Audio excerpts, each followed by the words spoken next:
Welcome back to the channel of Truth, Trust and Transparency, where I break down and teach you about property investing and development so I don't have to spend and waste money on a buyer's agent. Now, earlier this week, I did a video which is going to pop up here for you to click and look at. Highly advise you watch that first to get the context, but it was about whether you should buy and sell or buy and hold. Now, my most popular YouTube video to date, I received plenty of comments and feedback on it. So today I'm sitting down to do a 2.0 because I'm all about transparency and I want to break this down from start to finish so you are across it. Essentially, for those that haven't watched that video, to keep you up to speed, this line here, above this line covers what we discussed in the first video. Below this line is going to be what we're going to cover today. But to give you an upfront and overview of the top, if you're just joining in today, we're using a growth rate cycle of 10% first year, 20% second, 10% third, 6% after that and onwards. In scenario one is you use a buyer's agent that is spruiking that you buy and sell, buy and sell, buy and sell to build your equity base to go again and again and again.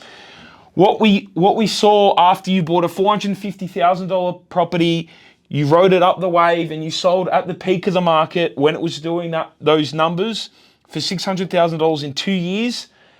After we take into account all of your costs associated with buying and selling, you are left with making $132,000 after we've paid tax. So there's 150 grand difference. We've paid 17 grand tax, 132 grand. Out of that, 72 grand were costs.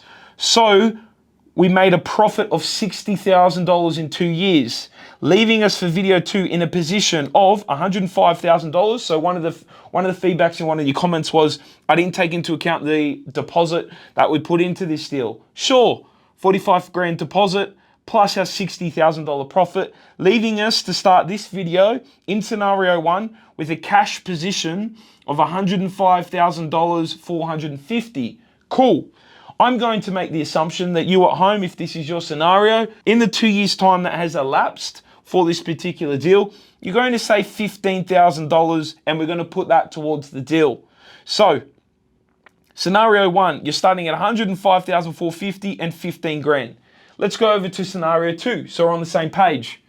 Same sort of situation. The feedback from everyone was saying that I wasn't including the costs for that second property purchase for this. So, as I said, $450,000 purchase, 2 years later, same market cycle, is you're coming into a $600,000 property value in both scenarios. But here, we're using the usable equity. We're not selling the property. We're keeping it and we're going to move on with our portfolio. Meaning we have $75,000 in usable equity and one property portfolio. That's our current position. Remember, we also have $15,000 of cash savings, meaning we have a total of $90,000 in cash and we have one property. Now, let's start at scenario one. Here's the issue, and one of the comments kind of addressed this, but it didn't. It said, oh, you can just take the $105,000 and split it into two. My good friends, $105,000. We know these costs here. First and foremost, even with our cash and we're on 120 grand total, the BA is going to sting you 20 grand again. And once you put down deposits, you don't have enough to split that amount of money into two property purchases, especially when you're going with a BA. And this is what I say to people time and time again. It does not work when you go with a buyer's agent and you try to scale a portfolio. Why? Because their fee of 20 grand again and again and again and again through the portfolio wipes your cash savings, wipes any profit and your equity, and it doesn't work. So let's look at it here. You don't have enough to break that into two. So to be generous and use up 99% of this cash, what can we do? We can probably afford to purchase a house for $600,000. With that, we put down a 60 grand deposit. We put down 25 grand in stamps, 15 grand LMI, 20 grand BA fee, fund, and 5 grand legal. So all up, that total costs 65 grand on soft costs. And then we had a 60 grand deposit. So it's 125K of entry costs. We had 105 plus 15, that's 120. So we're pretty much bang on. Now, again, let's run the same story. 2 years later, you're chasing the hot spot. That $600,000 house in the first year goes to 660. In the second year, it does 20%. And now, 2 years later, which is 4 years from the start date, the property's worth $795,000. Again, what they're saying and what is the narrative online is that we sell out of this, we cash out to go again. My good friends, 2% to sell, 2% agent commission, 5% legals and other. I'm probably pretty generous there. That's going to be a bigger amount, but we'll play on. I then have a cost base of $85,000. That is these fees here of 65 and that extra 20. That means I have a cost base. That means I have a cost base of $85,000. I then made a gain of $110,000, of which I need to pay capital gains on that. I've held it for 2 years, so I get the capital gains tax exemption. However, once I halve that and then I apply a 45% tax rate onto it, I'm left with $24,750 tax bill. Now, let's calculate this. Buy price, 600, sell price, 795. That's 195,000. I then take out the tax bill, means I've made an entire gain of 170 grand. But what most of you people are forgetting, which I said in video 1, and I will always say till I'm blue in the face, to make 170 grand, meaning your true profit is going to be 85,200. Now, to take the feedback in from the comments, we also add in the $60,000 deposit, because when we sell, obviously you get that back. 60,000 plus my $85,000 gain after I've paid my tax means I'm in a position after 4 years of chasing hot spots in the sun. I'm sunburnt with a net position of 145 grand in cash. Here's my issue with this. You're 4 years down the track, you don't have any assets, you haven't started the capital growth run. Remember, and if you haven't seen it, go back to my video that talks about the 3 stages of capital growth. You haven't started any property onto that capital growth cycle because we're selling. I got 145 grand. Here's the issue with it.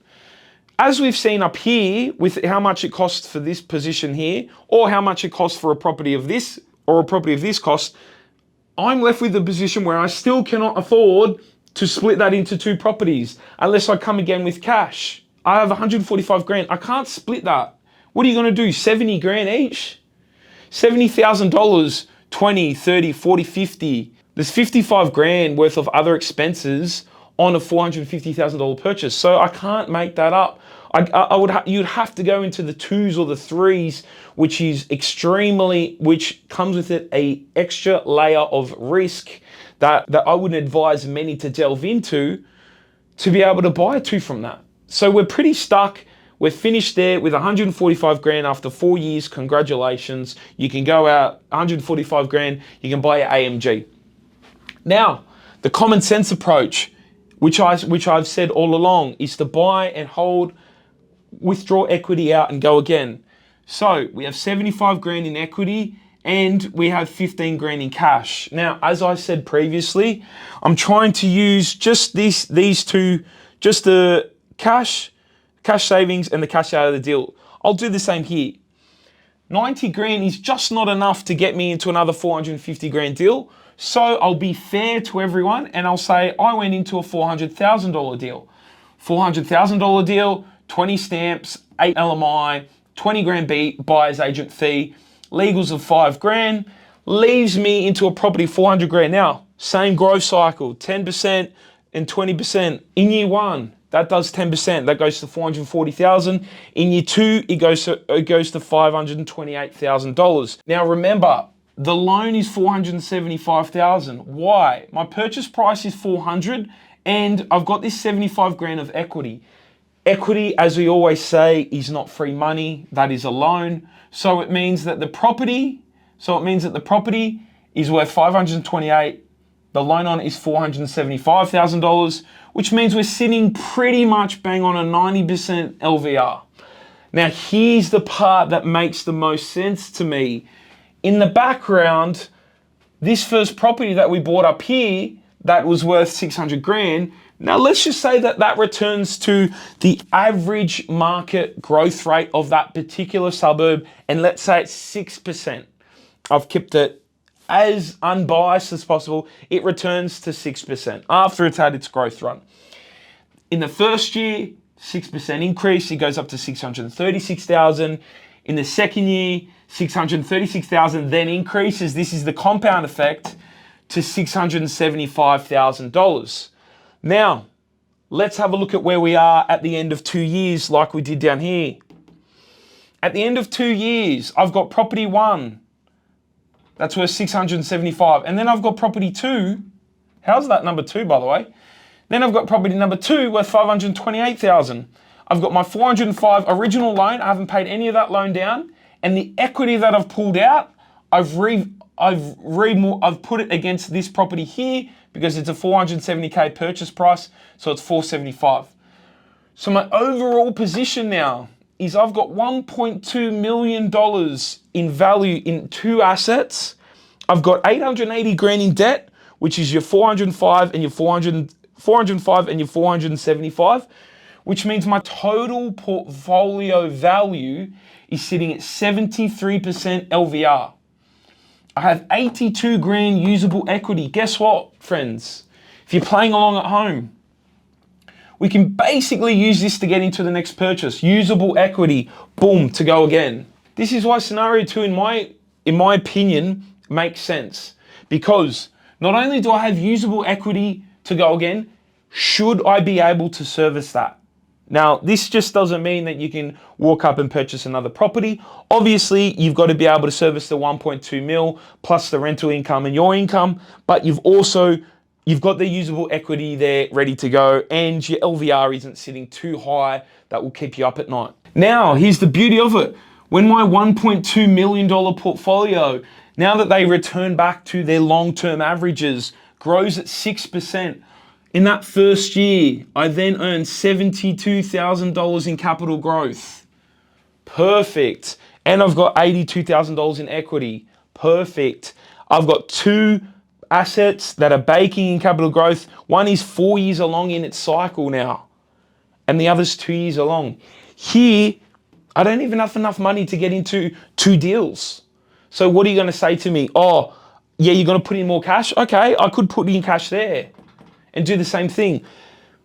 Let me blow your mind with another calculation. Originally, I didn't put the buyer's agent fee in there because I was saying one was what buyer's agents are telling you to do, and one was if you do it yourself. If you were to take off the buyer's agent fee here and here, this is how much your world would change.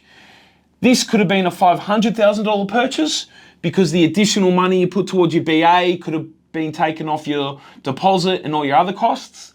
And this could have been a $450,000 purchase. Instead of paying your BA 20 grand, you could have went for 450, put the extra 5 grand on the deposit, and the rest of it made up there quite easily. If you had done that yourself, this property here would be worth 715K if you did it yourself. And this property here would be worth 595K.